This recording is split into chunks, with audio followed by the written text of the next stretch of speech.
It all started with a gut-wrenching alarm. The kind of sound that doesn't just wake you up, it rips you out of sleep, leaving your heart pounding and your mind scrambling to catch up. The security system on my farm had been triggered, and the blaring noise echoed through the old farmhouse like a siren of doom. My heart slammed against my ribs as I stumbled out of bed, my bare feet hitting the cold wooden floor. My brain was still foggy, struggling to process what was happening. The security system had detected movement in my fields. That wasn't uncommon. Raccoons, deer, even the occasional drunk neighbor mistaking my land for theirs. It had all happened before. But this time, it wasn't just movement. This time, it was fire. The moment I looked out my window, I knew something was horribly wrong. Flames danced in the distance, their orange glow cutting through the darkness of the night. The fire crackled with a hunger that sent panic roaring through my veins. My crops, my hard work, my livelihood, were being swallowed alive. I bolted outside without shoes, the cold ground biting at my feet as I sprinted toward the inferno. The smoke thickened the air, stinging my lungs and making my eyes water. My hands fumbled for my phone as I gasped out a call to 911. The operator's voice was calm, but I could barely hear her over the sound of my own ragged breathing and the roar of the flames. By the time the fire trucks arrived, it was too late for half of my field. Rows of corn lay in smoldering ruins, the stalks blackened and broken. The pumpkins, my pride and joy, were reduced to charred husks.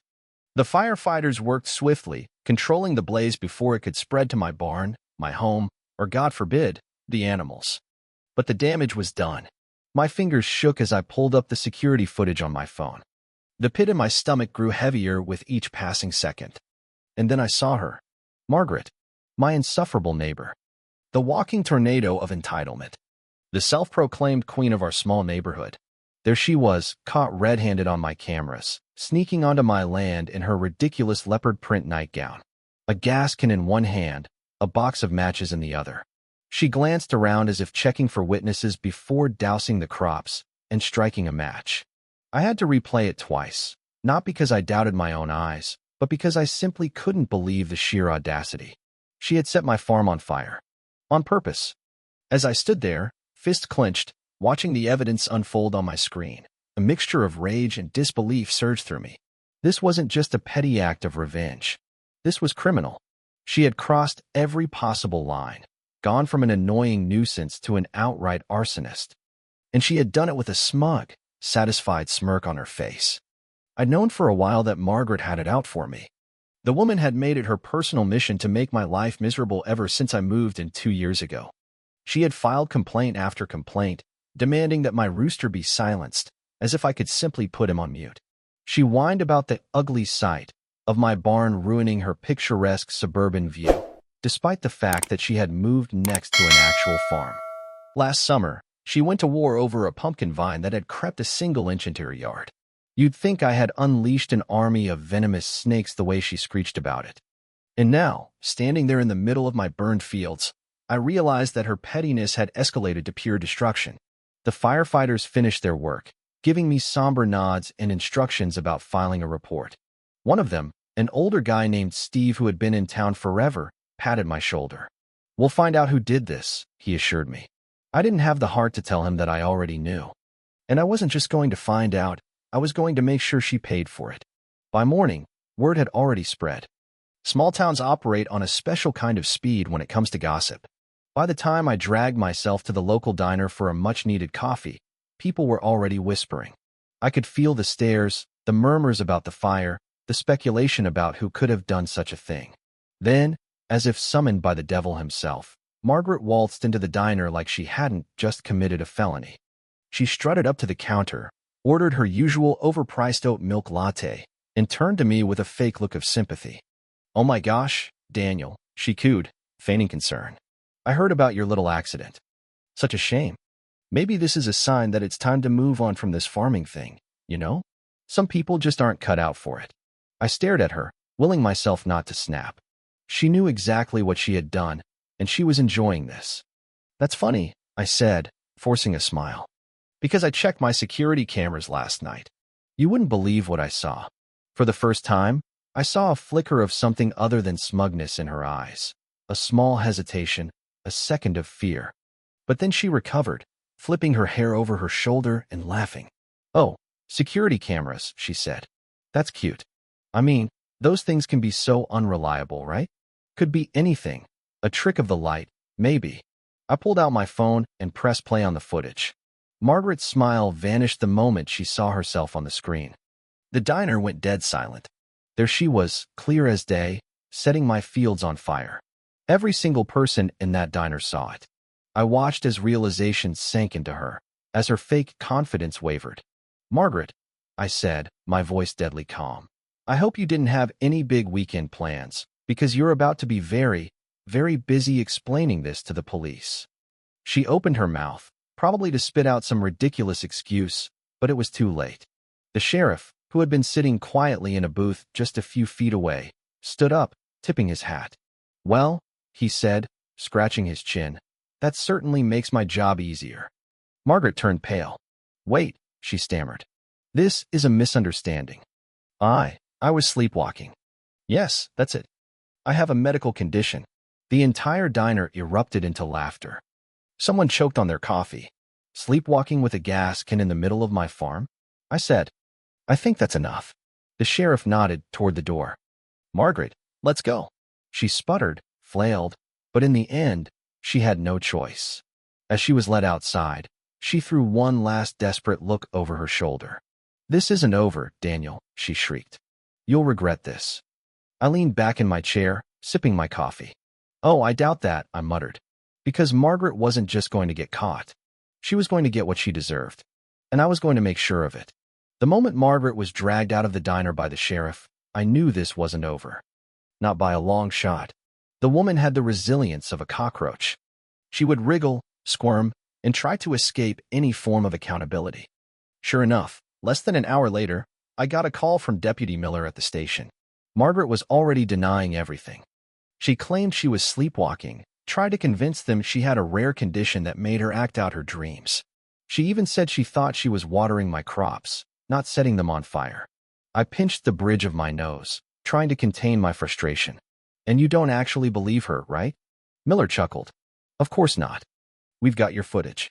But her lawyer's already making noise, says the video is circumstantial and could be doctored.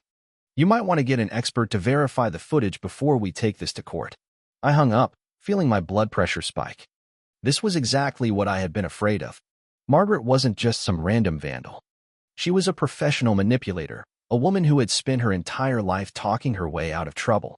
She had probably convinced herself that she was untouchable. But not this time. I reached out to a tech expert I knew from town, a guy named Lucas who ran a small security business. When I showed him the footage, he let out a low whistle. "Wow," he said, shaking his head. "She really thought she could get away with this? I'll analyze everything, enhance the details, and provide a full report. If she tries to claim this is fake, I'll prove her wrong in about 5 different ways." That gave me a sliver of relief, but only a small one.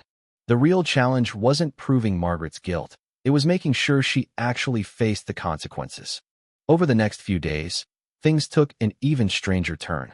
The local news station picked up the story, running headlines like "Pumpkin Patch Pyromaniac" and "Suburban Margaret Turns to Arson." The comments online were a mix of shock and amusement. Some people couldn't believe anyone would be so petty, while others joked that Margaret was just trying to start her own version of a fall bonfire. But while the internet laughed, the situation in town got tense. The Homeowners Association, the same group that Margaret had used to torment me for months, started acting suspiciously quiet. Normally, they loved to stick their noses into everything, but now silence. No emails, no surprise inspections, no passive-aggressive letters about my fence height. Then, one evening, I got an unexpected visit.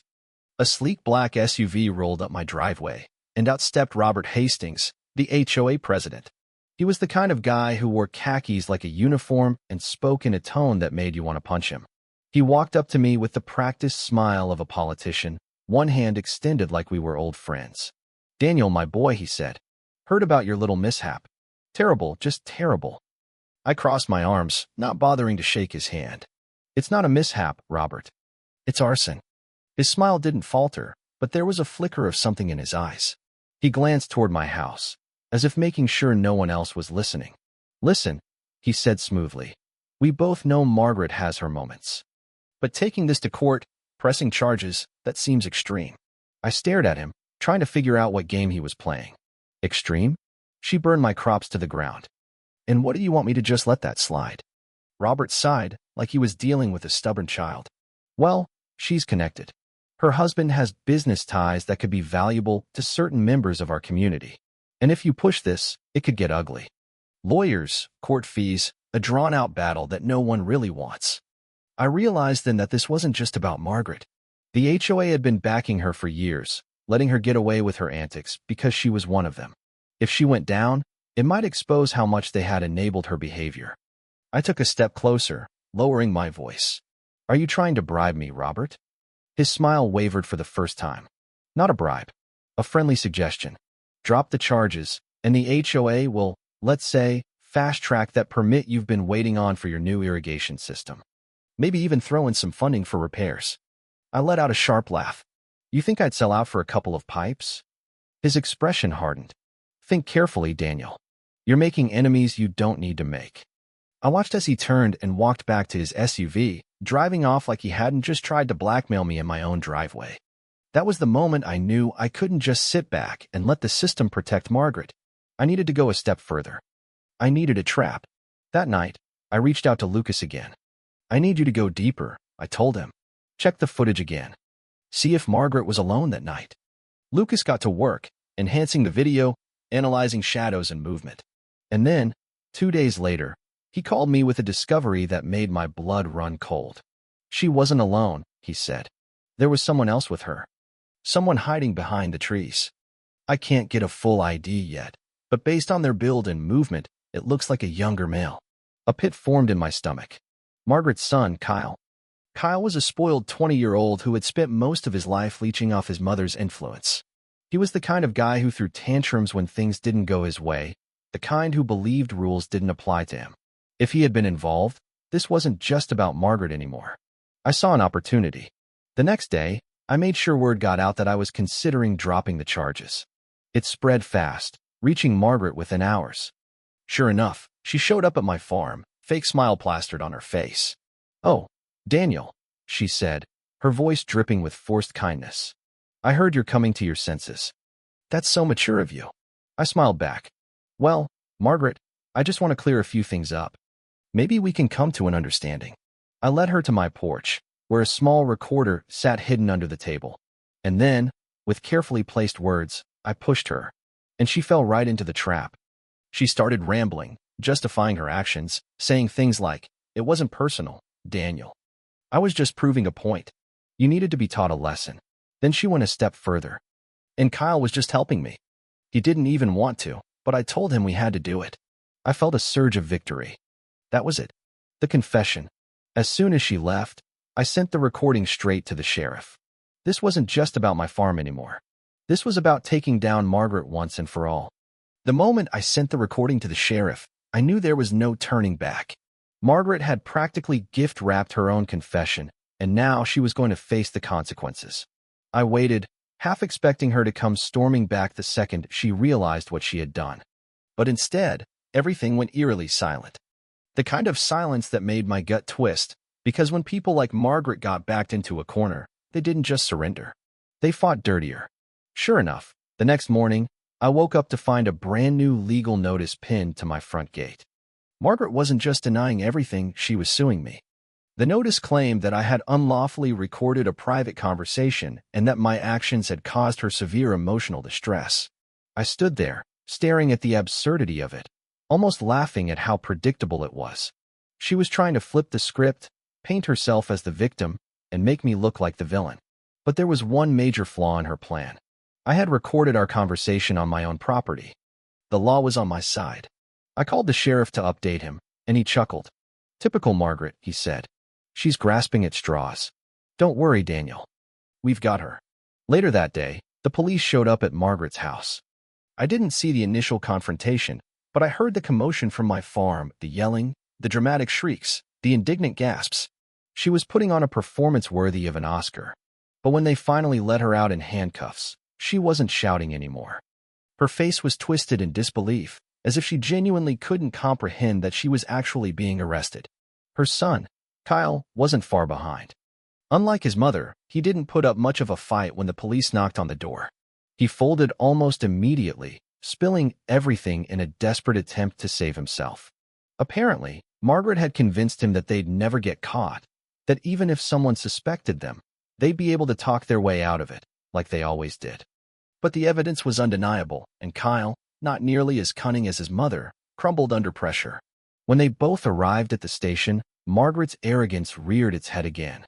She demanded to speak to the chief, claimed she was being treated unfairly, insisted that she had friends in high places. But all the bluster in the world couldn't erase the video footage, the expert verification, or her own recorded confession. When she realized that no amount of whining was going to make the charges disappear, she did what Margarets do best. She blamed everyone but herself. It was Kyle's idea, she cried, turning on her own son without hesitation. I was trying to stop him.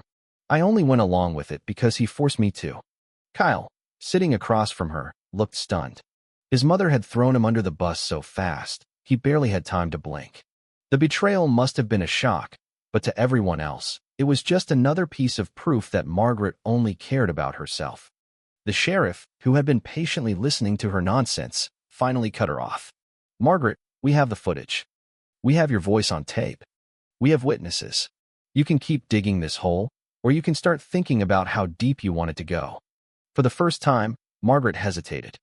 Her face twitched, her fingers curled against the table. She wasn't used to this, wasn't used to real consequences. But even in the face of overwhelming evidence, she still couldn't bring herself to admit defeat. Instead, she did what all Margarets do when they run out of excuses. She tried to manipulate her way out. If you drop the charges, she said, her voice suddenly saccharine and sweet, I'll make you an offer. The sheriff raised an eyebrow. An offer? Margaret nodded eagerly. I'll pay for the damages. Every single penny. And I'll make a public apology. Just, let's not ruin lives over this. She wasn't offering to pay because she felt guilty. She was offering to pay because she was scared. She knew she was backed into a corner, and this was her last desperate attempt to wiggle free. The sheriff glanced at me, as if waiting for my reaction. I didn't even have to think about it. No deal, I said. She doesn't get to burn my farm down and walk away just because she threw some money at the problem. Margaret's face twisted in rage. You ungrateful. The sheriff interrupted her. Margaret, you're being charged with arson, trespassing, and destruction of property. Your son is being charged as an accomplice. I suggest you start thinking about getting a real lawyer. Her mouth opened and closed, but nothing came out. She had finally run out of ways to weasel her way out of this. By the end of the week, Margaret and Kyle were officially facing trial. The town was buzzing with the news, and for once, people weren't siding with her. Even her loyal followers in the homeowners association distanced themselves, pretending they had never supported her antics in the first place. Robert Hastings, the HOA president, even had the audacity to approach me and say, You know, Daniel, we never really approved of Margaret's behavior. I stared at him. You literally tried to bribe me to drop the charges. He cleared his throat. Well, in hindsight, that may have been a miscalculation. I didn't even bother responding. The trial itself was almost anticlimactic. The evidence was overwhelming, and Margaret's attempts to feign innocence only made her look more ridiculous. The jury barely needed any time to deliberate. When the judge announced the verdict, guilty, Margaret collapsed in her seat like a deflated balloon. She was sentenced to several years in prison, and Kyle, though receiving a lighter sentence, was still held accountable for his involvement. As they were led away, Margaret threw one last venomous glare in my direction, her eyes burning with hatred. You'll regret this, Daniel, she hissed. I swear you will. I just smiled. Have fun in prison, Margaret. With the trial over, I finally had the closure I needed. But the real victory came a few weeks later when Margaret's house, now seized to pay for the damages, was officially put up for auction. I had never planned to bid on it, but when I saw how poetic the opportunity was, I couldn't resist. And just like that, I became the proud owner of Margaret's former home. I turned it into something good, something useful, a pumpkin patch, a community space, a reminder that actions have consequences. People started calling it Margaret's Karma Farm, and honestly, I let the name stick. One evening, as I stood on my porch, looking out at my farm, now restored, thriving once more, I heard my rooster crow in the distance. It was a loud, triumphant sound, echoing through the land. It almost sounded like he was laughing. Margaret's downfall became a cautionary tale in our small town. People started standing up to bullies, knowing that even the most entitled among us could be brought to justice. As for me, I continued to tend to my farm, now larger and more prosperous than ever. Margaret's Karma farm became a symbol of resilience and justice. And every time I heard my rooster crow, I couldn't help but smile, knowing that sometimes karma really does come full circle. Thank you for taking the time to listen to today's story on Store of Good Stories. If this story touched your heart or made you think, don't forget to hit like and share the video to spread this positive message to more people. And if this is your first time here, make sure to subscribe and turn on the notification bell so you won't miss any of the meaningful stories we share every week. Your support is the biggest motivation for Store of Good Stories to keep bringing heartfelt and valuable stories to you. See you in the next video.